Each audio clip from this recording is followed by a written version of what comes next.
Ya, sí. Ahora voy a presentar.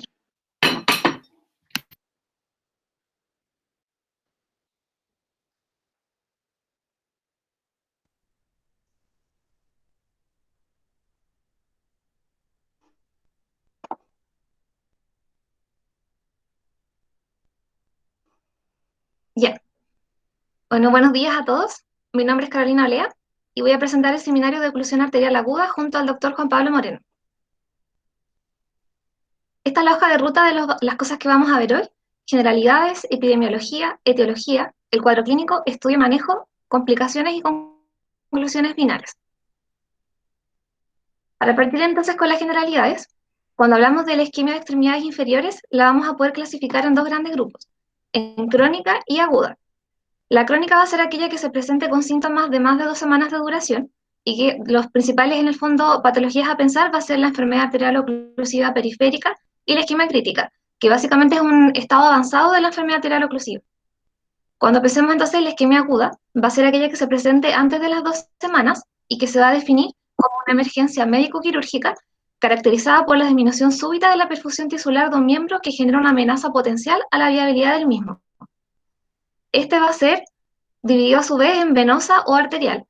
La venosa, ¿verdad?, es muy rara y son los cuadros de flegmasia, que son los que vimos, por ejemplo, en el seminario de trombosis venosa. Por lo tanto, en este seminario vamos a hablar en particular de la isquemia aguda arterial. Un recordatorio sobre la anatomía de la extremidad inferior. Recordar que la irrigación va a estar dada por la arteria femoral común, proveniente de la ilíaca externa, y que pasando el ligamento inguinal nos va a dar dos ramas, una superficial y una profunda. La superficial, es decir, la arteria femoral superficial, va ya como en el tercio inferior del fémur, pasando por el canal aductor a transformarse en la arteria poplitea, que luego, pasando la tuberosidad de la tibia, va a dar las dos ramas, una siendo la tibial anterior y el tronco tibiofibular, que nos va a dar la tibial posterior y la fibular. Con respecto a los compartimentos de la pierna, es muy relevante recordar cuáles son estos: el anterior, el lateral y los posteriores profundo y superficial. Acá podemos recordar también las relaciones con otras estructuras importantes. Por ejemplo, en este caso, la arteria tibial anterior y su relación con el nervio fibular profundo, y la tibial posterior y su relación con el nervio tibial. Este compartimento es importante porque, como veremos más adelante, es el que más se compromete con la isquemia. Otro concepto importante a recordar es el de la circulación colateral, que esto va a ser, en el fondo, vasos que se van a formar secundarios o reactivos a la obstrucción de un vaso importante, y que en el caso de la extremidad inferior son derivados de la rama profunda.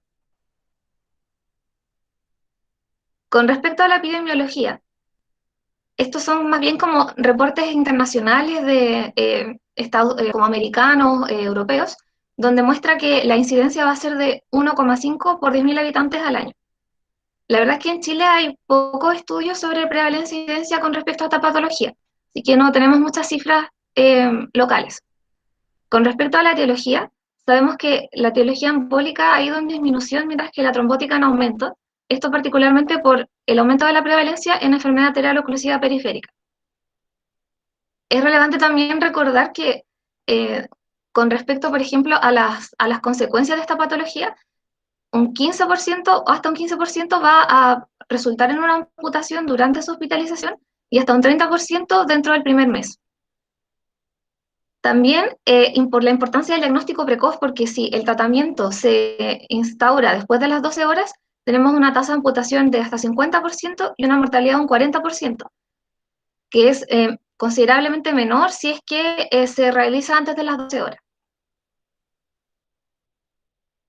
Con respecto a las etiologías, acá tenemos un cuadro del manual de cirugía donde nos habla de las principales causas que hay que considerar.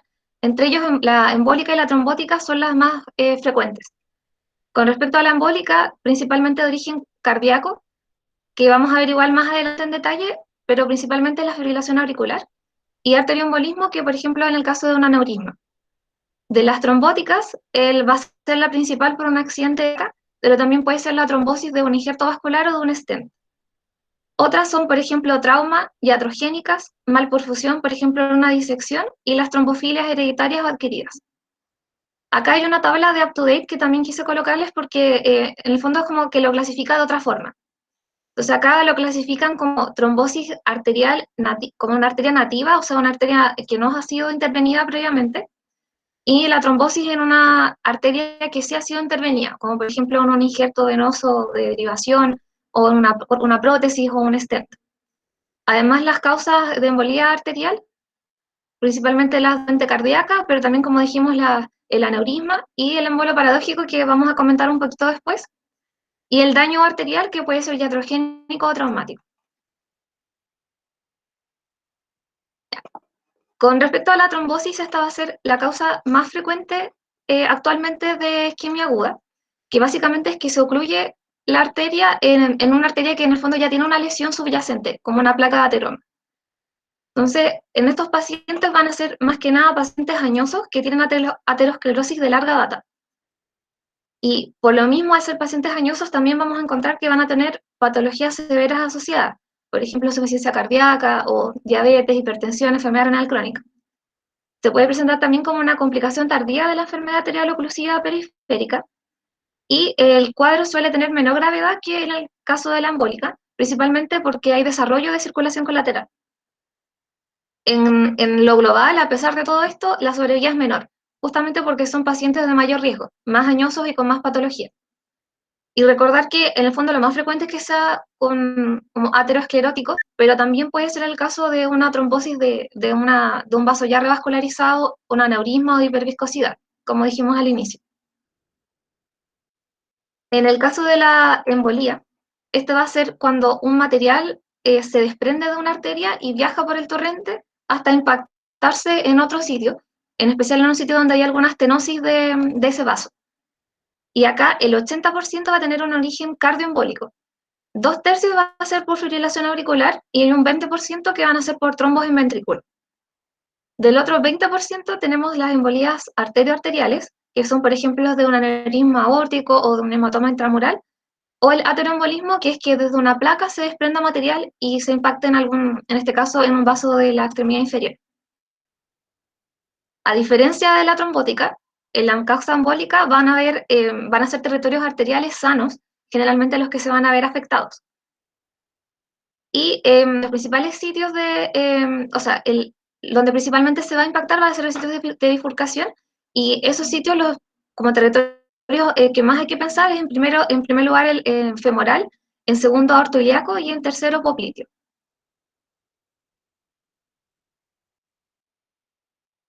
Las diferencias clínicas que existen entre isquemia aguda embólica y trombótica son las siguientes. Tienen que ver igual con lo que ya hemos hablado, pero en el fondo la embólica va a ser más severa que la trombótica porque en el fondo no tiene desarrollo de circulación colateral.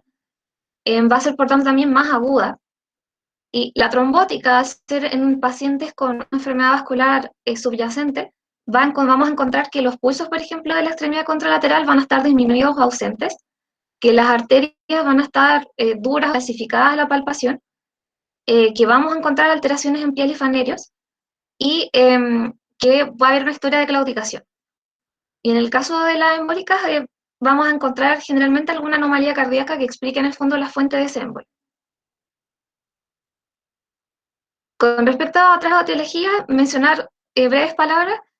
Con respecto a la disección, por ejemplo, va a ser un cuadro bien distinto y característico, en el caso de la disección aórtica, pero también de una arteria periférica, donde además de la malperfusión de la extremidad vamos a encontrar malperfusión de órganos, que eso también nos va a orientar a que esta puede ser la causa. También la hipercoagulabilidad, que si bien está asociada más que nada a las trombosis venosas, también puede estar en el contexto de una trombosis arterial en este tipo de pacientes, por ejemplo, en un cáncer o un síndrome antifosfolípido, o, o por ejemplo la coagulación intravascular, o el COVID-19, que es como algo bien actual. Con respecto al daño vascular, nuevamente las causas como iatrogénicas, traumáticas o la complicación misma de una revascularización.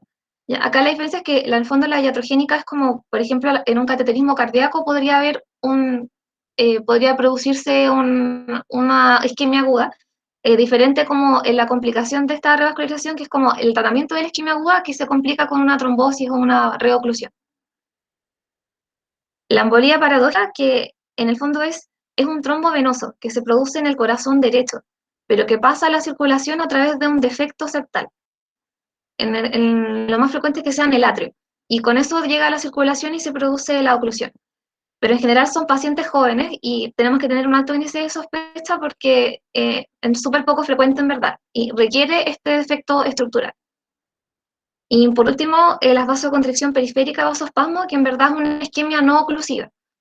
Entonces está el fenómeno de Raynaud, está el shock cardiogénico, por ejemplo, o el uso de drogas vasoactivas, que más que nada va a ser, para diferenciarlo, va a ser un paciente que va a tener una oclusión bilateral y que va a tener los pulsos presentes.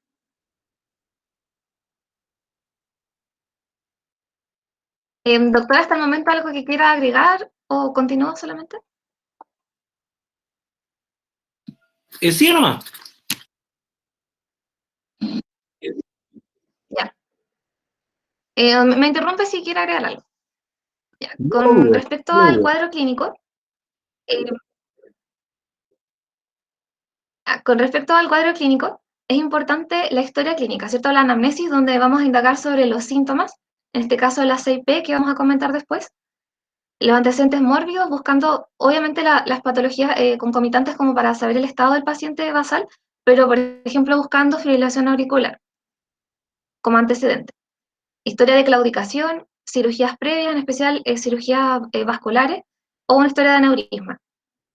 Al examen físico es importante que sea un examen completo, ya sea el general examentario, pero enfocado en esto, buscando arritmias, soplos, pensando en fibrilación auricular o en una valvulopatía, los pulsos periféricos, que acá es importante, tanto los pulsos femorales, el popliteo, tibial posterior, y el pulso previo. Y también es muy relevante que sea en la ipsi contralateral. El llene capilar de la extremidad, también el color, la temperatura, y lo neurológico, evaluar la sensibilidad y el examen motor. La severidad del cuadro va a depender de todas estas cosas, del tiempo de evolución, el nivel de oclusión, de si hay o no circulación colateral y cuáles son las características o la composición de la sangre del paciente. Entonces, lo esencial en el cuadro clínico es el dolor de reposo, y esto es lo de los clásicos de las 6P, pero que en verdad lo vamos a encontrar más que nada en un paciente que no tenía una enfermedad vascular de base, como por ejemplo una causa embólica, porque es un cuadro... ¿Aló? ¿Perdón? Detengámonos un poquito en esto. A ver, una pregunta para usted, doctora. ¿Cuál de las 6P es la más específica para isquemia aguda? La que diríamos que... ¿Cuál de todas estas? ¿Cuál de las 6 es la más, digamos,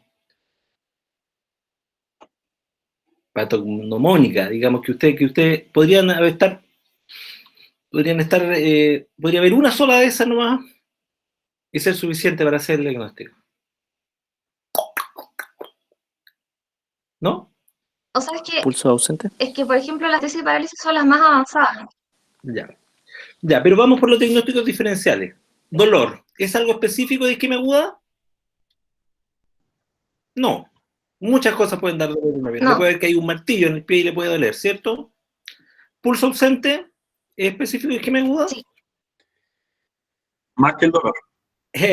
Mire, si usted toca guitarra y no tiene muchos callos, le va a costar tocar el pulso. ¿Ah? Eso hay una variación observable bastante grande. La palidez, sí, la palidez diríamos que un poquito más, sí, claro, pero yo les digo, mire, he visto casos de pacientes con dolor regional.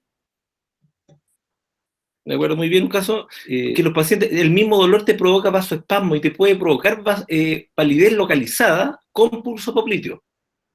Es una cosa interesante, que el puro dolor ya te puede solamente provocar palidez, aunque es más específico. Una patología el dolor. ¿Ya? Y te puede provocar la palidez. ¿Ya? Poiquilotermia, frialdad. ¿Hay algo más que te provoque frialdad? Eso sí que no. ¿Ya? La frialdad es de estas 6 porque parestesia, una hernia discal, una compresión, te lo puede dar. La parálisis lo mismo. ¿Ya? te puede dar, pero la frialdad es el más específico de todos estos signos. De hecho, los gringos cuando presentan en las visitas, presentan hablan de una cold leg, una pierna fría, ¿ya? Y tienen que ver que esto de las 6P son para tener la referencia, es como una mnemotecnia, de qué cosas ustedes van a buscar, cómo ustedes ordenan su examen físico y su anamnesis, buscando cosas que te digan 6P. No piensen que las tienen que tener las 6, ni que tienen que ser todas floridas. El espectro de presentación de la isquemia aguda puede ser bastante amplio, por eso el diagnóstico, se fijaron que en la definición se habla de 14 días, quiere decir que hay pacientes que ustedes son capaces de diagnosticarse el día 1 y hay otros pacientes que se lo van a diagnosticar el día 14. ¿Ah? Y eso es por algo. Eso es por algo porque probablemente el diagnóstico no es tan fácil, ¿ah? No es tan característico. Incluso más allá de los 14 días, usted pueden que haya pacientes, yo he tenido pacientes, y todavía los controlo de hecho, pacientes que han hecho cuadros de embolía arterial por fibrilación auricular y que se lo he diagnosticado meses después. ¿Ya? Porque han sido tolerados. Y de hecho, para que pase eso, estas 6P no son una cosa así como florida. ¿Ya? Sigamos.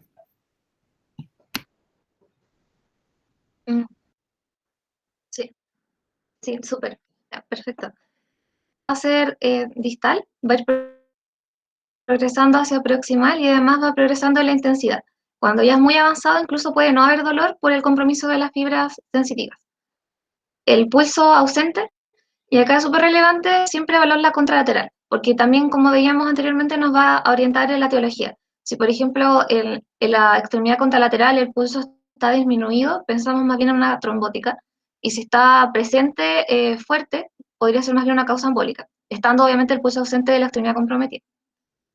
La palidez, que como vemos acá en esta imagen, en el fondo es bien evidente, y otras cosas que podemos buscar son signos de atrofia de la piel o pérdida del pelo, el vello, y también como engrosamiento de las uñas, que eso habla de una isquemia o como una enfermedad más crónica. Bueno, la hipoquilotermia, como decía el doctor, entonces el signo más específico, y en el fondo es como la extremidad fría porque se pierden los mecanismos de termorregulación. Y la parestesia y la parálisis es lo más avanzado y tiene que ver con el compromiso nervioso. La parestesia se va a presentar como lo más frecuente es una hiperestesia del primer espacio metatarsiano y la parálisis va a ser, como habíamos al inicio, el compartimento anterior es el más comprometido, entonces acá va a ser la imposibilidad de dorsiflectar el hallux, o sea, esto es lo que no va a poder hacer el paciente.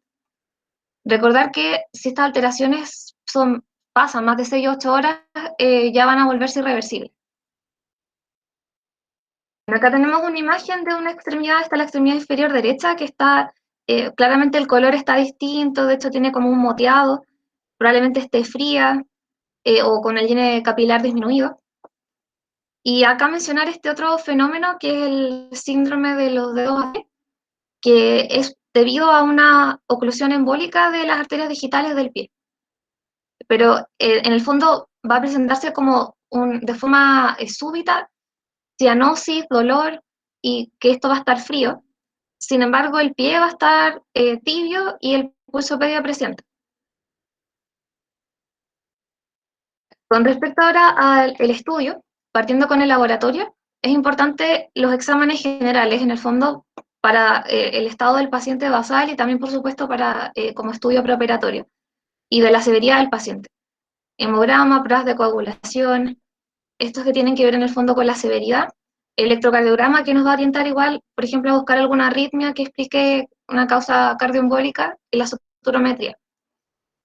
Algo relevante también es que se ha tratado de buscar algún biomarcador, pensando, por ejemplo, en los marcadores de daño musculoesquelético, como la mioglobina o la ACK, que nos permitan, como en un inicio, tomar alguna decisión con respecto al tratamiento.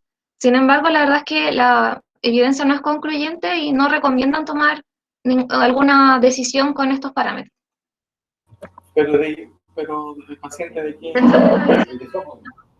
¿Del esófago? ¿Quién lo opera? Hay un micrófono prendido por ahí. Perdón, no le escuché bien. No, hay un micrófono prendido por ahí. El micrófono de Francisco.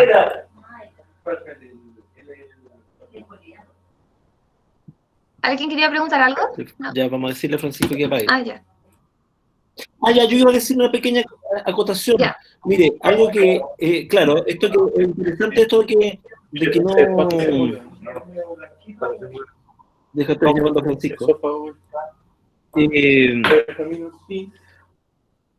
Que no hay biomarcadores de laboratorio que nos ayuden a esto, porque y efectivamente así nunca han tenido claridad, y en realidad lo que uno más lo tiene que movilizar de todo esto es el dolor del paciente en la clínica. Eso es lo que nos va a afligir. En general, pacientes con poco dolor. ¿Aló, Francisco? La Catalina Valenzuela ahí. A ver. Le estoy llamando a Francisco. Con poco dolor, como sale la definición, pueden llegar hasta 14 días. ¿Ah? ¿Se dan cuenta? Y esto de que usted también dijo, Francisco tiene prendido el micrófono, apáguelo.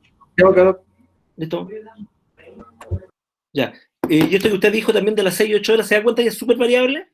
Porque si fuera así, no tendríamos la indicación, no tendríamos este margen que es tan grande de momentos para hacer el diagnóstico, ¿ya? Eso, sigámonos. Claro, sí. Ya, súper. Bueno, continuando con esta evaluación inicial, también es relevante hacer un ecodoppler, que esto es al lado paciente, como bedside. Y el ecodoppler nos va a ayudar a tanto, bueno, evaluar los pulsos distales y va a ser relevante para la clasificación que vamos a hablar después. Tiene un valor limitado en el diagnóstico.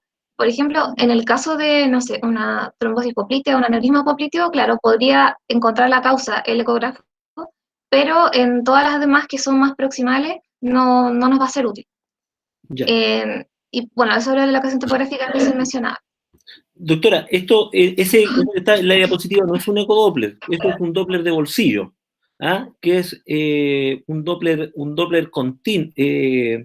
continuo, ¿ya? Y que solamente sirve para censar la señal arterial. Sí. Eso es como un fonendo subspecial que nos permite censar la arteria. Un ecodoppler es un examen de imágenes en el cual tiene asociado en la ecografía misma, que es una forma de adquirir imágenes en base a los ecos, asociado al sistema, a las ecuaciones que tiene Doppler para detectar flujos, ¿ya? Y lo que está midiendo, claro, y aquí el ecodoppler ahí se está usando o sea, el Doppler de bolsillo se está usando para censar la arteria al lado derecho y poder medir el índice tobio-brazo, porque si usted a ocultar las arterias en el tobillo es muy difícil, o digamos casi imposible si es que no es con una sonda Doppler, ¿ya? Pero esto no es un ecodoppler, ¿ya? Sí, me faltó ahí el continuo, sí, el continuo, perfecto. Bueno, y siguiendo también con esto del índice tobillo-brazo, que si bien se ocupa más como para el diagnóstico de la enfermedad crónica, de la enfermedad arterial oclusiva periférica, igual acá nos va a servir como para el pronóstico en el fondo de la lesión. O sea, si es bajo 0,4 va a indicar isquemia severa. ¿Y cómo se toma esto para recordar? En el fondo se coloca el manguito sobre el tobillo, se insufla y se espera hasta que desaparezca, tanto puede ser el pedio o el tibial posterior, y luego se desinfla o desinsufla, y cuando reaparece el pulso, eso es lo que se marca. Y se toma bilateral y se toma el valor mayor o sea, el valor más alto de la presión sistólica del tobillo y del brazo, y se hace este índice. Y nos va a indicar más que nada eso. Ahora, por ejemplo, si en el Doppler continuo no hay ninguna señal, también nos indica que está severo. Y, bueno, con todas estas cosas que ya hablamos, con el examen físico, con la anamnesis y con el Doppler, vamos a poder clasificar al paciente según Rutherford en estos 4 grandes grupos. En el fondo, grupo 1, que la extremidad es viable; el 2A, que está amenazada pero marginal; el 2B, que está amenazada de forma inmediata; y el 3, que ya no es viable o es irreversible el daño. De estas cosas, las cosas que ya hablamos, pero en el fondo a mayor dolor, acá ya sería variable, puede incluso haber menos dolor; el llene capilar que se va enlenteciendo; el déficit motor también, que aparece en verdad acá en el 2B; el déficit sensorial, y acá importante como en el Doppler arterial, que es como el que se va a comprometer más rápidamente. O sea, solamente la que es viable va a estar audible, ya después no hay ningún signo. Y en el Doppler venoso, que este se va a comprometer ya en el más avanzado. O sea, cuando no lo escuchemos es porque ya no es viable la extremidad. Y todo esto tiene que ver también con el tratamiento, como vamos a ver después.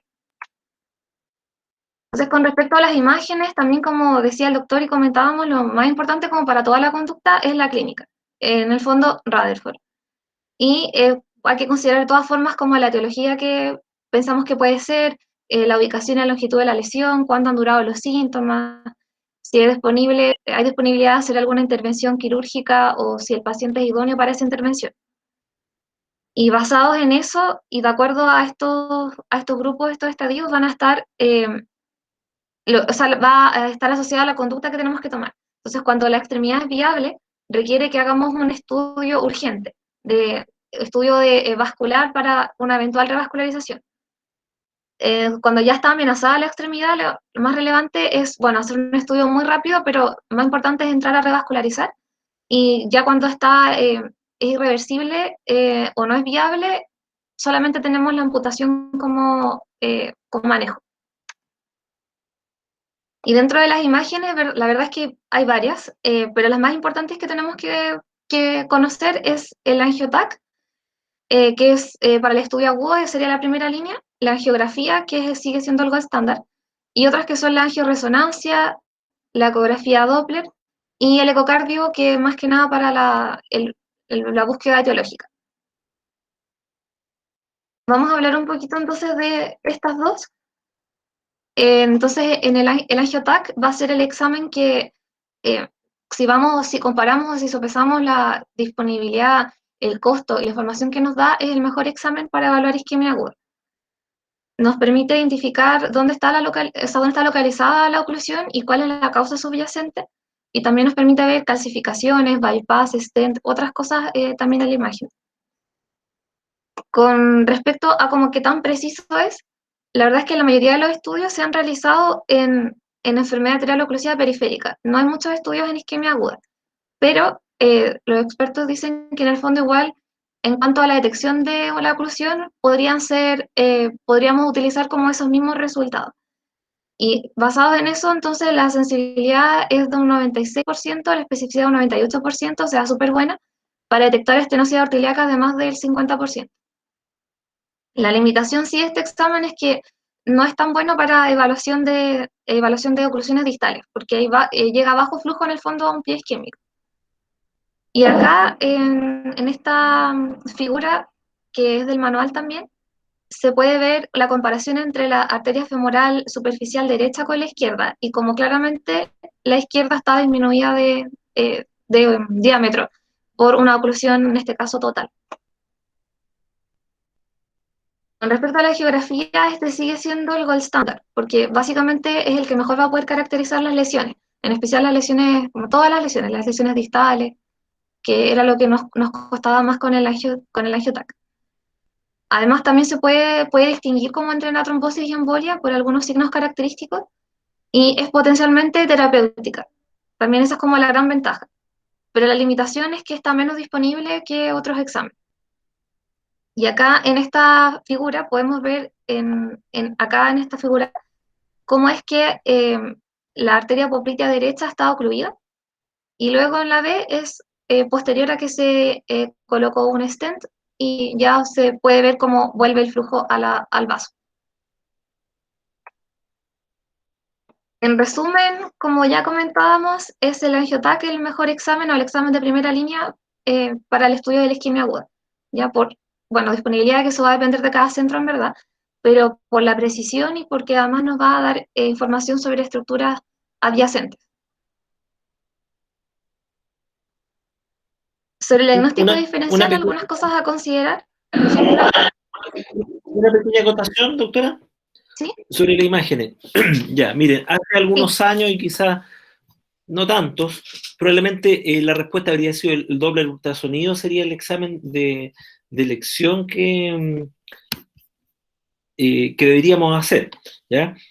pero en la medida de los últimos años, en realidad, la disponibilidad de escáner es bastante, y yo le diría que es mucho más disponible incluso que un buen ecografista. La ecografía es un examen que sobre todo nos va a decir si tiene flujo o no tiene flujo, ¿ya? A través de eso es lo que nos va a mostrar. Y eventualmente nos puede ayudar a hacer un poquito más de diagnóstico anatómico, eh, eventualmente, por ejemplo, un aneurisma popliteo, algo así, o hablarnos sobre la calidad de la arteria. Pero los informes de ecodoppler en general a uno lo tiran bastante por el desvío, ¿ya? Porque, por ejemplo, un ecodoppler te puede informar oclusión, a veces son muy taxativos los radiólogos, te informan oclusión completa de la arteria tibial anterior. Y con eso, como que el paciente queda como que sentenciado. Pero después tú lo examinas y el paciente tiene pulso tibial posterior. Y eso quiere decir que el paciente no está en isquemia, ¿ya? Así que por ese lado hay que tener pero en algunas ocasiones, si usted no es lo que tienen, les puede servir. Pero de todas maneras, el escáner es el examen que nos da más información que ustedes también ya bueno, ustedes ya son más jóvenes que nosotros, ya están más acostumbrados a analizar imágenes y probablemente van a ser capaces de interpretar ustedes mismos un escáner en una situación de urgencia. La resonancia magnética no, porque es un examen que se demora mucho rato, y no es un buen examen. Y la angiografía en general es un examen que no van a estar disponible para ustedes, para el médico general o para el no especialista, porque la angiografía la tiene que hacer un especialista vascular, radiólogo, nosotros, y tiene la intención diagnóstica y terapéutica, ¿ya? ¿Qué examen pide uno de imágenes para tener? En realidad es con el que uno se convenza. Y a veces también hay exámenes que a veces no es necesario pedir ningún examen para, después lo vamos a ver al principio como para tener una certeza, ¿ya? Sigámonos. Doctor, tengo una pregunta respecto al angiotac. Decía que tenía no permite valorar correctamente la afectación a distal. Pero si yo como que me pusiera a pensar, igual sí podría hacerlo porque podría encontrar un menor flujo, o sea, un menor diámetro. Si bien las arterias son como rígidas y no cambian tanto de diámetro, podría ser útil, ¿o no?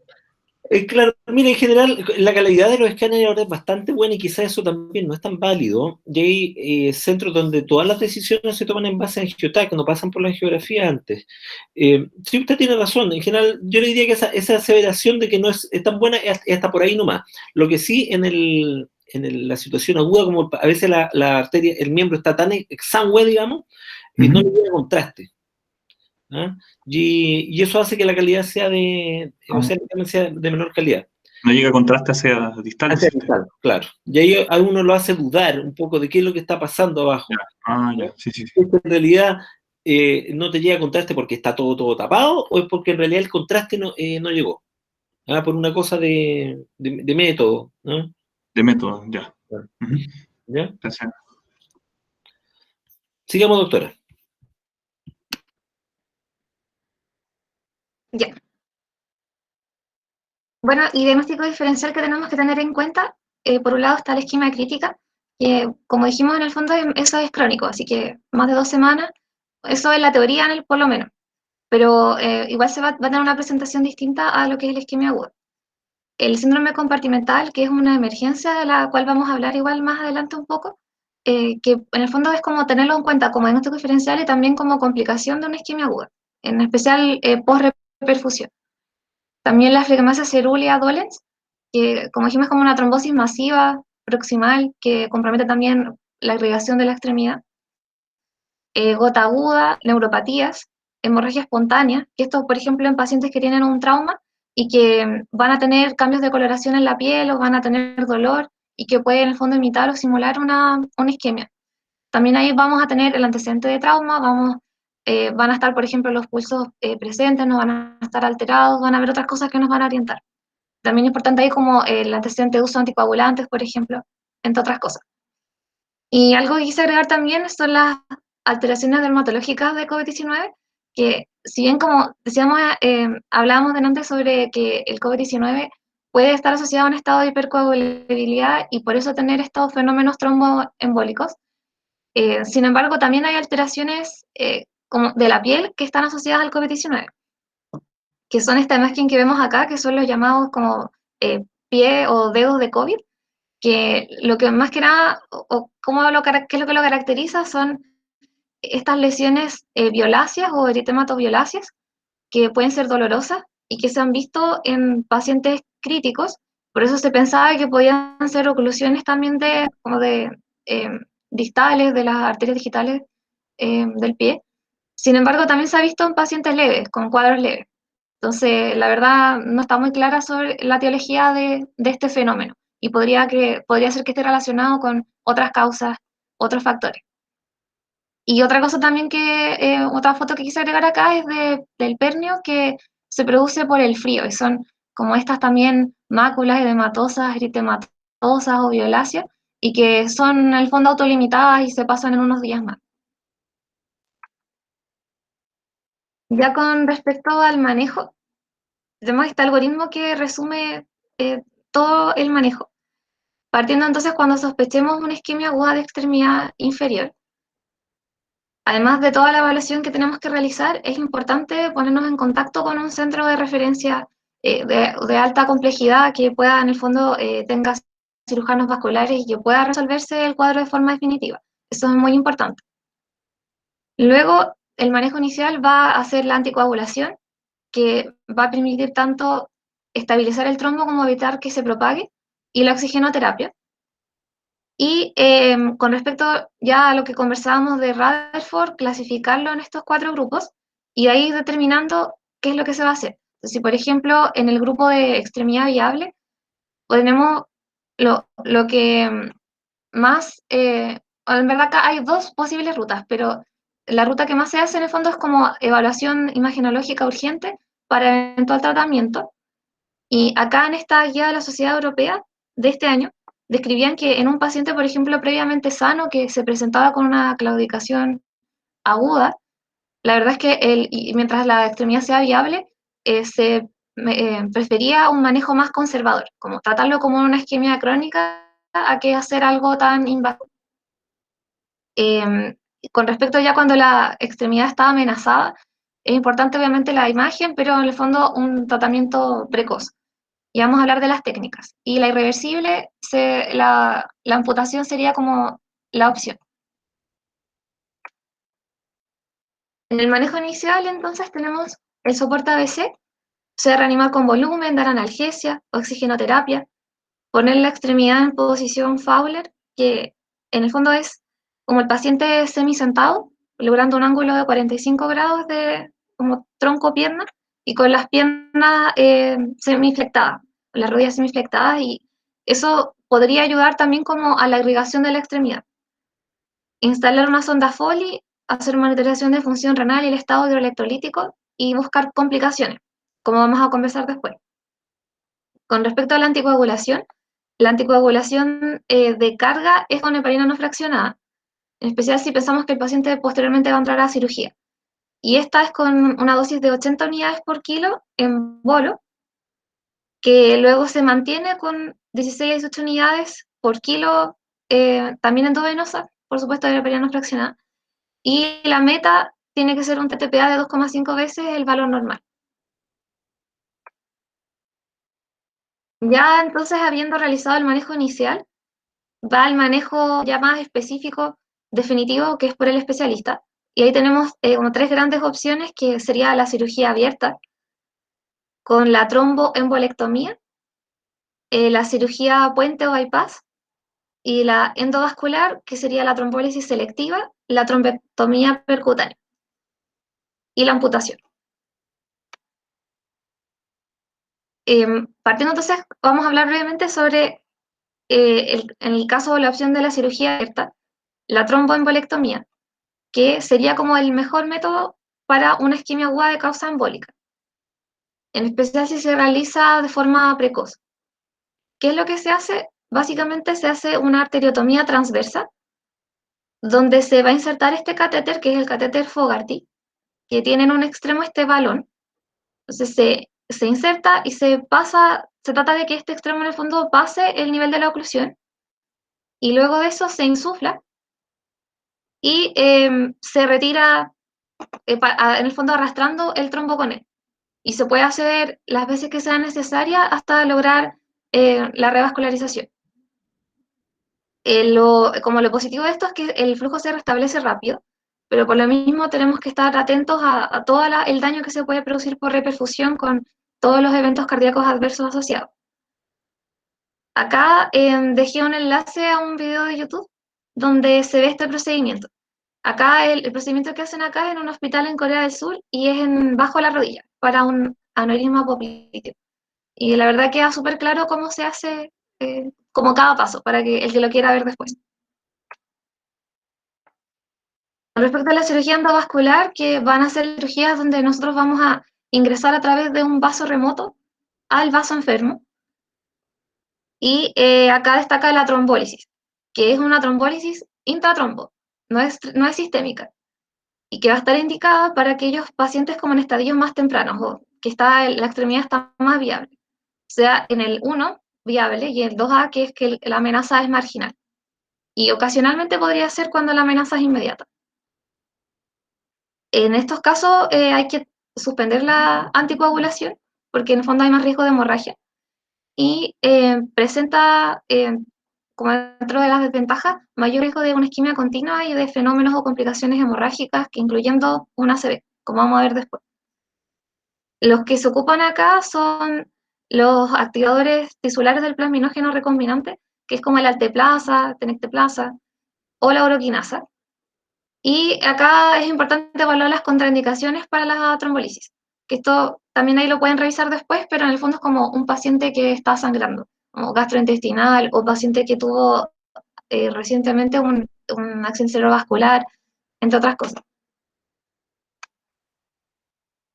Y con respecto a las otras técnicas, está la cirugía, otra método de la cirugía abierta es la cirugía puente o bypass, que justamente busca conectar dos territorios que tienen flujo, ¿ya? Para en el fondo restablecer la perfusión de la extremidad.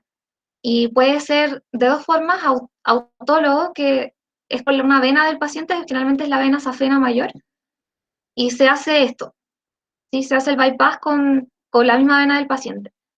Y el otro es con una prótesis, como por ejemplo con una prótesis de Dacron, que sería este caso.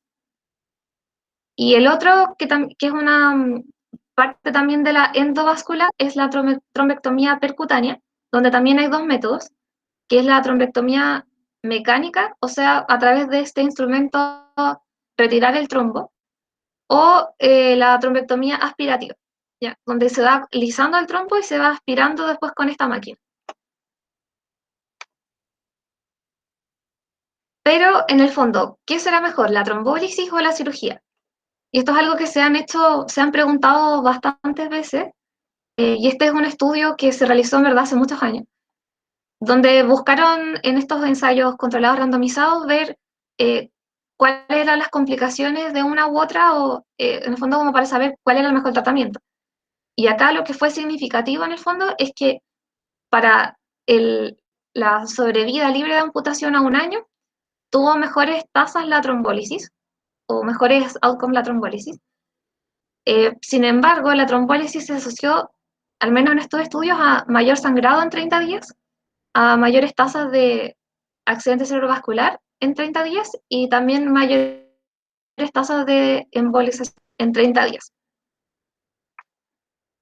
Sin embargo, una revisión Cochrane del año 2018, que también se hizo esta pregunta, como la relación o poder comparar cirugía y trombólisis, la verdad es que mostró que no habían diferencias para estos outcomes que se midieron. Pero acá como la gran consideración que hay que tener es que la verdad la mayoría de los estudios que se consideraron de baja calidad, con muchos riesgos de sesgos, donde la forma en que habían medido los outcomes era muy diferente entre sí, muchos no habían sido doble ciegos, es decir, había como mucha heterogeneidad entre los estudios, y finalmente como no se pudo concluir mucho de que había una diferencia real entre un método u otro método. Así que básicamente como el concepto es que el manejo tiene que ser individualizado para cada paciente según la presentación, según la etiología, según las comorbilidades, etc. E incluso se pueden considerar métodos híbridos también. Pueden mezclarse los métodos para, si es que eso le da una mejor sobrevida al paciente o mejores resultados a largo plazo. Y la tercera sería la amputación, que ya es cuando la extremidad no es viable. Y acá lo relevante es que en el fondo no requiere una imagen preoperatoria vascular. Y el nivel de amputación igual se puede determinar con los hallazgos clínicos, como hasta dónde el tejido se ve viable, etc. Y la idea es tratar de preservar la mayor cantidad de articulaciones para después poder ofrecerle alguna prótesis con el que pueda deambular. Y una vez que uno decida amputar, tiene que hacerlo lo más pronto posible, para evitar otro tipo de complicaciones. Y dentro de las complicaciones postoperatorias están todas estas. Vamos a hablar como más específicamente del síndrome de reperfusión y el compartimental. Y con respecto a las otras está la rhabdomiólisis, que básicamente la isquemia va a derivar en una necrosis muscular donde se van a liberar al torrente sanguíneo componentes como mioglobina, como potasio, que van a producir a su vez muerte de tejido en el fondo o incluso la muerte, si es que, por ejemplo, la hipercalemia se asocia a algún evento cardiovascular adverso, como una arritmia, etc. Entonces, también eso es importante como considerar. El sangrado, que también es una complicación frecuente. ¿Sí? Por ejemplo, en el caso de las trombólisis o en el caso de las cirugías en el sitio de inserción arterial. Ahí es donde se puede producir también una gran tasa de sangrados. Y la reoclusión arterial, ¿sí? O sea, que falle el tratamiento y vuelva a trombosarse o ocluirse la arteria. Y entonces hablar brevemente sobre el síndrome de reperfusión y el síndrome compartimental, que en el fondo, cuando ocurre la isquemia en este ambiente, el ATP se va a degradar hasta hiposantina, y la santina dehidrogenasa se convierte a santina oxidasa. Y luego, cuando uno reperfunde, va a haber ¿cierto? Un flujo sanguíneo oxigenado, fresco, que va a servir como sustrato para esta reacción, que está catalizada por esta enzima, donde se producen finalmente estos aniones tóxicos, superóxidos, que al luego reaccionar con protones, van a producir todos estos radicales que van a producir finalmente daño endotelial y daño de los tejidos y muerte de los tejidos. Y además, en la isquemia también se produce un aumento de la permeabilidad capilar con el paso de las proteínas hacia el extracelular. Y luego cuando yo reperfundo, existe esta extravasación de la sangre del capilar hacia el intersticio, lo que genera el edema. Y siguiendo con eso, en el fondo, este aumento de volumen en el compartimento va a aumentar la presión en él. Por lo mismo, luego, va a disminuir la presión arterial y aumentar la presión venosa, lo que va a hacer que colapse el lecho capilar.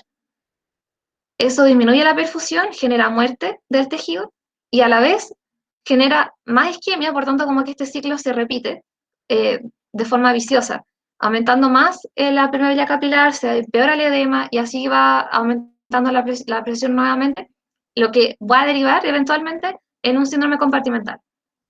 ¿Ya? Esta es una emergencia quirúrgica que la verdad es que es dentro de todo bien frecuente. En algunos estudios se hablaba de un 25 a 30% de los casos. Y va a ser entonces el aumento de la presión en un compartimento que es inextensible por las fascias en el fondo. Y eso va a comprometer los tejidos y la circulación.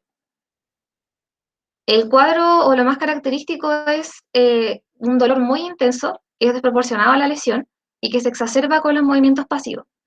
Además puede haber alteraciones neurológicas y de laboratorio, como acidosis, hipercalemia, rhabdomiólisis. ¿Ya? Y recordar también que la rhabdomiólisis puede finalmente también terminar en una insuficiencia renal aguda, por ejemplo, al la mioglobina impactarse en los túbulos renales. Y si bien el cuadro o el diagnóstico es clínico, de todas formas, como de la confirmación, si uno pudiera, sería con el manómetro manual, ¿ya? Que también hay uno que tiene unas agujas, que es que la presión diastólica estuviera como dentro de los 30 milímetros de mercurio. Y el manejo de esto va a ser la fasciotomía, que es tanto el tratamiento como también es la profilaxis. Así que en pacientes con factores de riesgo para un síndrome compartimental, uno debería en verdad considerarla como prevención de la síndrome compartimental. Ya, esto sería en el caso de un paciente que haya tenido isquemia por más de 6 horas, o un paciente joven, o con antecedentes de otra isquemia aguda previa, o hipotensión, o un balance hídrico positivo. En todos esos casos, en verdad, es mejor realizarla antes de que suceda el síndrome compartimental.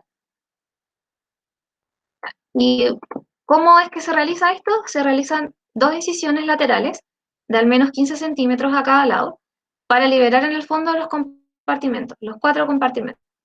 Y son acá como se ve en la imagen, las incisiones. Esto la idea es que igual se haga antes de las 6 horas y como decíamos también es profiláctico.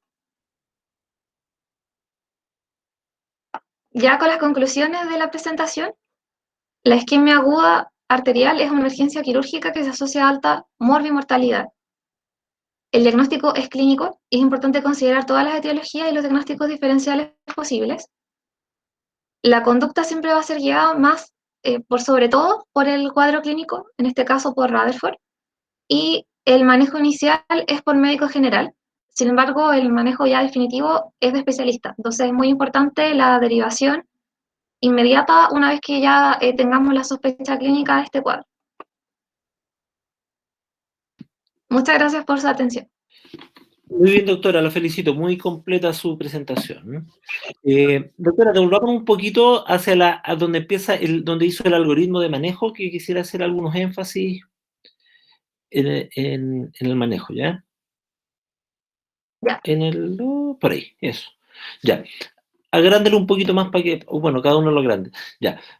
Una vez que, como dice bien este algoritmo, que está interesante, dice, una vez que usted tiene la sospecha, ¿cierto? Tiene que tratar de referirlo, dice, a un servicio de cirugía vascular, ¿ya? Yo les diría que el tener certeza de un diagnóstico es una cosa clínica y una convicción individual. Así que, por ejemplo, si usted está de general de zona en alguna parte y usted llegó al convencimiento íntimo, a veces es una ilusión, por eso uno se equivoca también, de que no, esta pierna está más fría, usted en ese momento lo que hace lo anticoagula con heparina y lo deriva, ¿ya? Eso hasta ahí donde va a quedar su función. No tiene que aguantar de que usted, bueno, siempre todavía pasa que usted llama a los hospitales de referencia y en el hospital no se lo quieren recibir, que evalúalo un poco más, espere que pase la heparina, vuelva a controlarlo, que le tocaste bien los pulsos. No. Si usted llega al convencimiento íntimo, ese paciente tiene que ser derivado. Luego, a lo mejor no para salir corriendo, no para que choque la ambulancia, pero tiene que ser luego, ¿ya? Y no, en general es heparina no fraccionada, el que estaba preguntando. ¿De acuerdo? Heparina en bomba, ¿ya? Respecto a esto aquí donde dice, aquí está la clasificación de RAE formada bajito, vuelvo a resaltar lo que hablé en delante, que aquí hay un espectro de presentación. Imagínense, hay unas extremidades viables, o sea que están poquito enfermas, muy poquito, que probablemente lo único que usted detecta es que la pierna está un poco fría, pero el paciente le duele poco, la mueve bien, es una pierna viable, versus en el otro extremo que está la pierna que está mal, que se ve mal y que no la mueve el paciente, que esté irreversible y va a terminar con una amputación.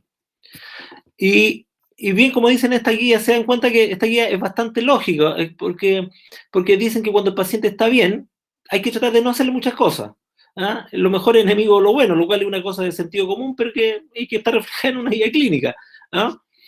Porque usted se puede meter a hacer procedimientos, por ejemplo, como la trombolisis, que la trombolisis, nosotros los cirujanos vasculares, yo por lo menos yo no hago trombolisis, por un tema de convicción, de no exponer al paciente una morbilidad que no es inherente a la historia natural de su enfermedad. Aquí voy. Bueno, ¿y por qué me detengo aquí? Porque esto es una cosa que le sirve para toda la medicina. ¿Ah? ¿Cuál es la historia natural de esto? Que el paciente se le tape la arteria, se le muera la pierna y se la amputen, ¿ya? Pero eso sería dentro de su historia natural, ¿ah? Que es como lo peor que le puede pasar.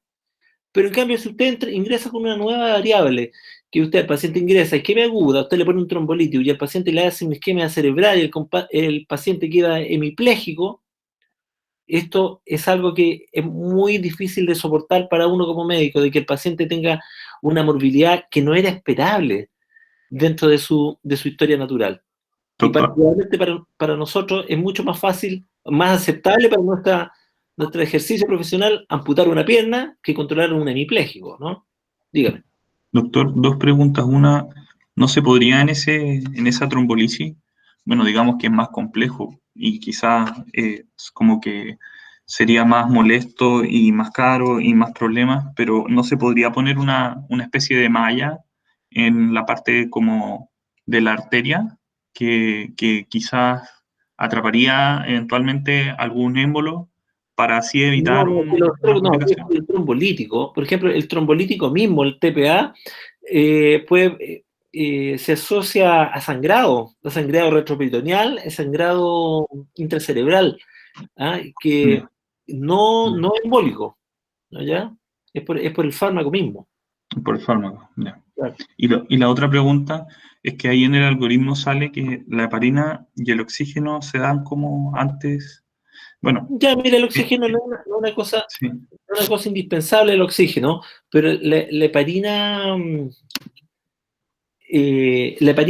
sí, pues la heparina es un diagnóstico, la isquemia aguda es un diagnóstico sindromático, en base al síndrome. O sea, usted, el paciente tiene dolor y tiene frialdad y usted piensa que y no le encuentra pulso. En ese momento usted inicia la heparina. Ya. ¿Y el oxígeno? ¿Qué objetivo tendría? No tiene rol el oxígeno. Si usted tiene si usted no tiene enfermedad pulmonar, no tiene mayor sentido. ¿Ya? Ya. Es que lo decía, bueno, quería rectificar un poco mi pregunta porque lo decía como una de las complicaciones es la síndrome compartimental y el oxígeno tiene un rol ahí. Pensaba que quizás podía ser en algún momento como contraproducente, aunque entiendo de que quizás si hay un paciente ahogándose... el síndrome compartimental tiene que ver con una cosa que es bien compleja y un poco comprendida, que es el síndrome de la isquemia y reperfusión. Un tejido isquémico se daña durante la isquemia y cuando usted lo reperfunde pasan cosas nuevas y eso se asocia a edema, ¿ya? Y que va más allá del oxígeno, ¿ya? Más complejo que eso. Ya, seguimos entonces. Y aquí en ese esquema donde usted va a determinar más o menos qué es lo que hace, ¿cierto? Y selecciona el tratamiento. Están las técnicas endovasculares que, como le digo, todavía tienen una utilidad. La técnica probablemente no está bien desarrollada aún, todavía no es fácil hacer trombolisis o por lo menos aspiración de trombo, esas cosas son medias esotéricas todavía para nosotros, porque no han demostrado mucha utilidad. Si fueran buenos ya la estaríamos haciendo. En los Estados Unidos se hace bastante trombolisis, ¿ya? Pero ustedes en algún momento van a ver que las trombolisis se hacen sobre todo en pacientes con Rutherford 1, o sea, pacientes que no están mal. Por eso es que hay una cosa que hay que observar con cuidado en la literatura también. ¿Ya? Y avanza un poquito, doctora, muestre la diapositiva donde está la embolectomía. Ya. Pues, y una embolectomía principalmente es para sacar un émbolo, y un émbolo es un trombo generado en un sitio distante que viene a impactarse en la arteria que nos interesa. Y lo bueno de una embolectomía es que, por ejemplo, una FA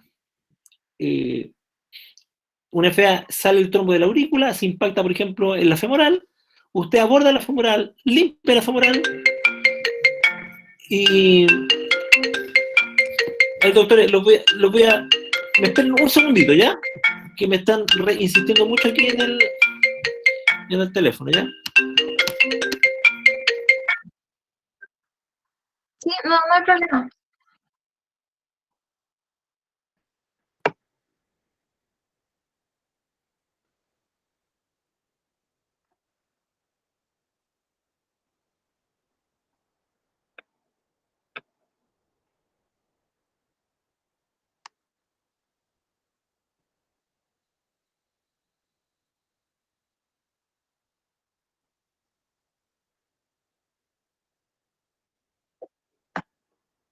Caro, feliz cumpleaños.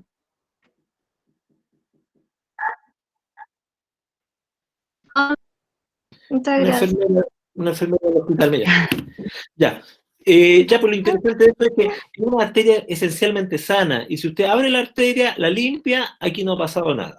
Versus, por ejemplo, si usted hiciera una trombolisis, que la trombolisis les podría resultar. Pero imagínense que algo que podría ser una solución rápida y fácil, podría terminar con una complicación hemorrágica que uno no quisiera tener. ¿Ya? Sí, un poquito los bypasses. Pasen un poquito la siguiente diapositiva, doctora.